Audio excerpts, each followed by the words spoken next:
Hi guys, ఎప్పుడైనా మీకు అనిపించిందా ఇలా మన భారతదేశం మీదకు మొఘల్స్, బ్రిటిషర్స్ ఇంకా కొంతమంది రాజులు దాడి చేసి ఆక్రమించుకున్నారు కదా. ఒకవేళ వీళ్ళెవరూ ఆక్రమించకపోతే ఏమవుతుంది ఈ వీడియోలో తెలుసుకుందాం. ముందుగా భారతదేశం సంపద. ఆ కాలంలో భారతదేశంలో ఉన్నంత సంపద మరే దేశంలోనూ లేదు. అప్పట్లో ప్రపంచ సంపదలో 33% సంపద కలిగిన దేశంగా భారతదేశం ఉండేది.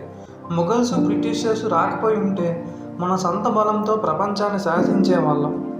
తర్వాత దోచుకున్న సంపదలు వచ్చేసి దేవాలయం ఇంకా ఔషధ సంపదలు. వారి దాడులు కానీ లేకపోతే భారతదేశంలో లక్షల మందిరాలు, కోట్ల మందిని వైద్యం చేసే ఔషధ మొక్కలు నాశనం అయ్యేవి కావు.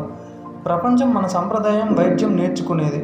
దాడులు కానీ లేకపోతే 10 లక్షల మందిరాలను చూసేవాళ్ళం. ఆయుర్వేదం, సిద్ధ వైద్యం, ఔషధ వృక్షాల సంపదల ద్వారా మనమే మెడికల్ సూపర్ పవర్ అయ్యేవాళ్ళం. మూడోది, మనం గ్లోబల్ నెంబర్ 1 అవుతాము. అవును, మొఘల్స్, బ్రిటిషర్స్ వాళ్ళు రాకపోతే ఇండియా గ్లోబల్ నెంబర్ 1 అయ్యేది. అమెరికా, రష్యా కన్నా డబుల్గా భద్రత దేశం అయ్యేది. అన్ని రంగాల్లో సూపర్ డామినేషన్ చేసేది. ఇంకా నాలుగవది, ధార్మిక విలువలు మరియు మానవత స్నేహం.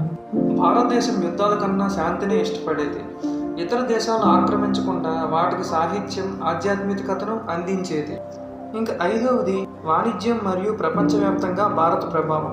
భారత్ వాణిజ్యం ప్రపంచాన్ని ప్రభావితం చేసింది. అవి మసాలాలు, వస్త్రాలు, మనులు. రూపీ ముద్రలు భారతదేశం నిర్ధారించేది అమెరికా డాలర్ స్థానంలో. చివరిగా, ఇది కేవలం ఊహ కాదు, ఒక అవకాశం మనం కోల్పోయాం. ఇది మీకు నచ్చిందా? అయితే ఒక లైక్ చేసి, షేర్ చేసి చరిత్రలో భారతదేశం ఎలా ఉంటుందో అందరికీ చెప్పండి. Thank you for watching.